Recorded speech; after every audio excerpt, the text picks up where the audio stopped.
mentalitas teman-teman di PDIP yang harusnya Megawati jadi presiden itu tetap kencang, sehingga kalau kita lihat nih, pada hari pertama Gus Dur terpilih jadi presiden kemudian membentuk kabinet, Megawati nggak mau hadir sehingga presiden mengumumkan sendiri kabinet tanpa dihadiri wakil presiden wakilnya, dan mulailah dari situ kemudian ada konflik mulai internal dan kemudian masuk ke partai kan.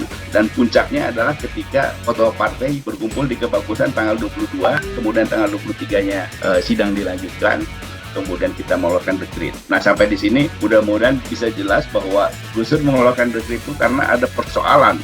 Karena ada atau tidak ada dekret waktu itu sebetulnya, itu Gus Dur tetap akan dilengsarkan. Sejak awal memang kita mendapat tekanan-tekanan dari wakil presiden secara politik. Tekanan terberat itu setengah tahun kemudian. Karena itu saya nggak tahu bagaimana mulanya kemudian Gus Dur terpaksa harus menandatangani Kepres nomor 121 yang memberikan kekuasaan kepada wakil presiden. Sehingga wakil presiden waktu itu menjadi kepala pemerintahan harian seperti Perdana Menteri. Itu Kepresnya ada. Penjatuhan pemakzulan itu muncul setelah ketua-ketua partai keluar dari rumah ketua PDIP Megawati di Kebagusan tanggal 22 itu. Nah, jadi kemudian tanggal 23 Juli ini hari itu keluarlah dekret. Nah, sehingga jadi bulan Juli itu dalam perspektif ketatanegaraan itu adalah bulan dekret. Jadi 5 Juli 59 itu ada dekret, ada dekret memperkuat posisi Soekarno. Nah, kemudian tanggal 23 Juli keluar dekret dikeluarkan oleh Gus Dur memperkuat posisi anak Soekarno. Jadi dua dekret itu menguntungkan keluarga Soekarno. Jadi kalau ada dekret lagi jangan-jangan menguntungkan memperkuat posisi cucu Soekarno nih yang sekarang ketua DPR. Makanya jangan main-main dengan dekret. Saya ingin menjelaskan bahwa ini harus diluruskan, dibenahi bahwa Gus Dur dilengsarkan itu bukan karena mengeluarkan dekret, karena dekret itu merupakan respon, tetapi ini 100% pertarungan politik antara presiden dan wakil presiden, memanfaatkan situasi kritis di parlemen.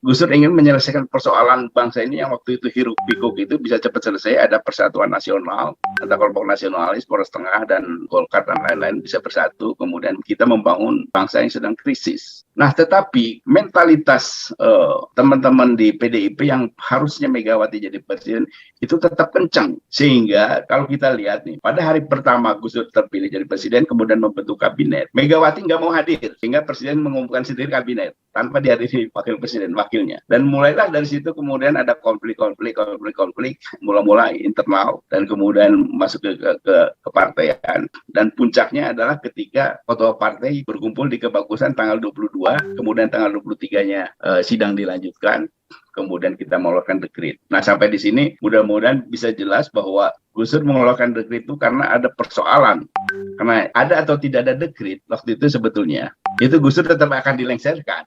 Nah, memang sebelum itu ada teman dari Sleepy, dari Golkar, ngobrol sama saya, dia mau ngedil, tapi saya bilang saya juru bicara, saya nggak punya kewenangan apa-apa, nggak punya hak politik apa-apa, sama Muhaimin aja. Kemudian deal lah sama Muhaimin saya nggak tahu sama siapa aja dia ajak. Kemudian deal sama teman-teman Golkar dan Poros Tengah.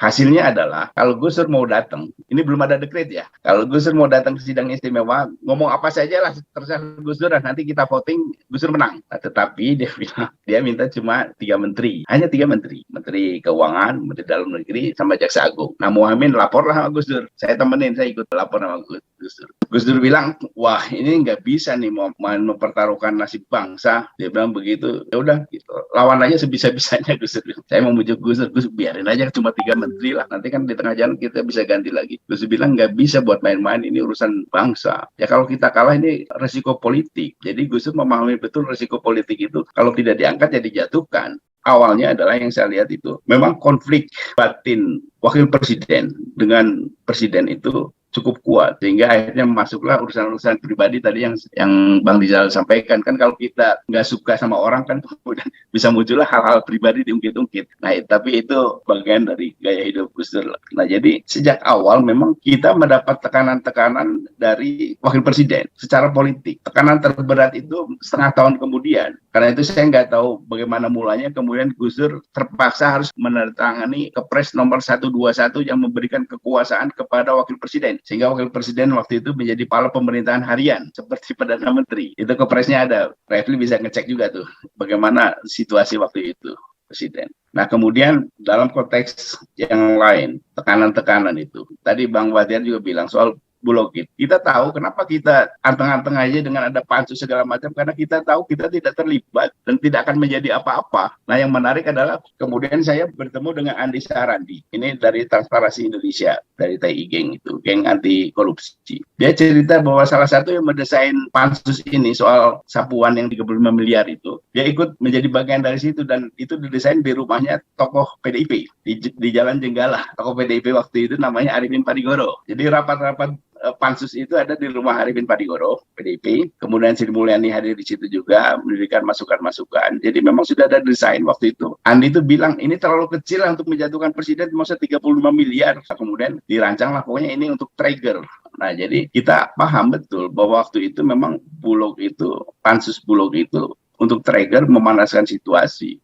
Sebelumnya, bahkan sebelum waktu pansus baru berjalan aja kan opsinya sudah istimewa. Nah, baru kemudian ketika ketemu hal yang sebetulnya nggak penting, soal pergantian Kapolri kan itu kewenangannya presiden. Dan waktu itu memang belum ada undang-undang juga untuk mewajibkan presiden harus di fit and proper test di DPR. Nah, ini memang hal yang dicari waktu itu. Nah, kenapa teman-teman di Poros Tengah itu kemudian tergoda waktu itu? Ya, memang ada ketidakpuasan sih ada. Tetapi kan maksudnya memang hanya tadi yang Pak Fuad, Bang Kaban sampaikan, hanya untuk pengawasan memfungsikan DPR, bukan untuk menjatuhkan. Dari awal memang bukan itu. Tapi kan penjatuhan pemakzulan itu muncul setelah ketua-ketua partai keluar dari rumah ketua PDIP Megawati di Kebagusan tanggal 22 itu. Nah, jadi kemudian tanggal 23 Juli dini hari itu keluarlah dekret. Nah, sehingga jadi bulan Juli itu dalam perspektif ketatanegaraan itu adalah bulan dekret. Jadi 5 Juli 59 itu dekret, ada dekret memperkuat posisi Soekarno.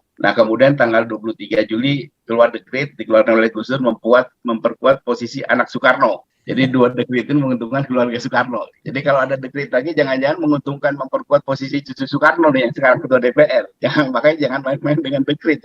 Jadi intinya begini, bahwa saya ingin menjelaskan bahwa ini harus diluruskan, dibenahi bahwa Gus Dur dilengsarkan itu bukan karena mengeluarkan dekret, karena dekret itu merupakan respon. Tetapi ini 100% pertarungan politik antara presiden dan wakil presiden, memanfaatkan situasi kritis di parlemen.